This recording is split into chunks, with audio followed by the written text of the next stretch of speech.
Have you noticed, are you getting the picture here, that faith and love go together?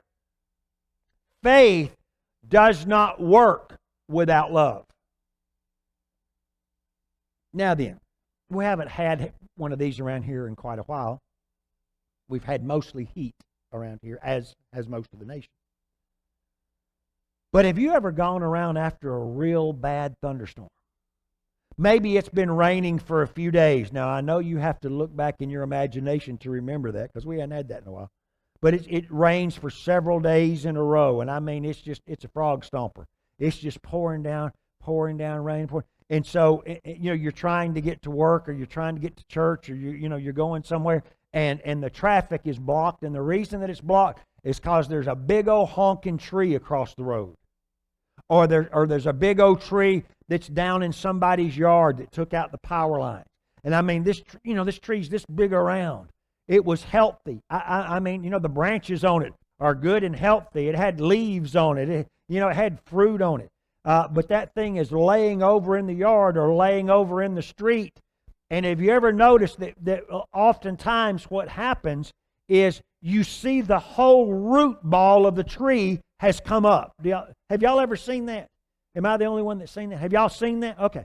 So that root ball has just rolled up out of the ground.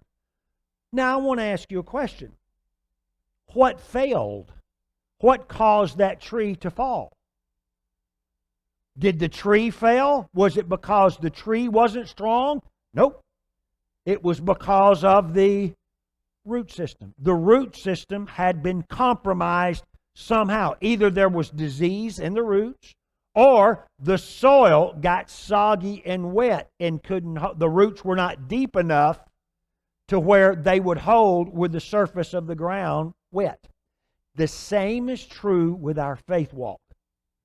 Oftentimes, our failure to get results is not because of a lack of faith. It's not because of a lack of faith. It's a failure to walk in love. See, we want to be strong people of faith. We want to be men and women of faith. We want David kind of faith. We want healing kind of faith. We want faith. But we're ornery towards people. We've always got to have our way. We're always right. And so what happens is we're lacking in our love walk. And if you're lacking in your love walk, you can have great faith,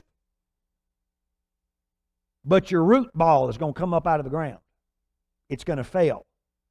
And so we think we've had a faith failure when in fact we've had a love failure. It's really important.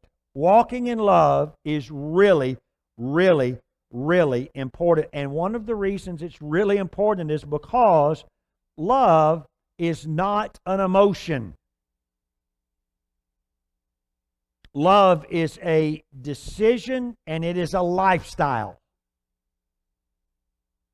The Bible tells us that God is several things. The Bible tells us that God is light and in Him there is no darkness. The Bible also tells us that God is love. It doesn't say that God has love. It doesn't say that He operates in love. It says He is it.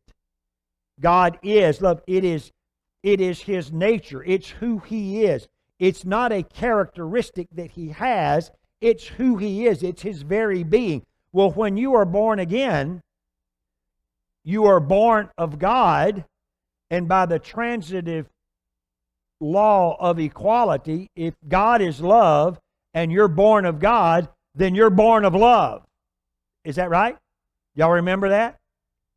You remember that in formal proofs in geometry in 10th grade? Okay. So we're born of love. It's not just, I mean, the reason your hair color is a certain way is because of your DNA. That's what makes you, your height, your weight, your skin tone. It is based on your DNA. It's the foundation of who you are.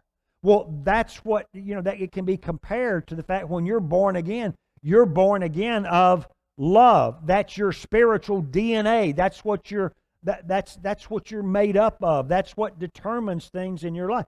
But what happens is sometimes we fail to develop that, or we fail to rely on that.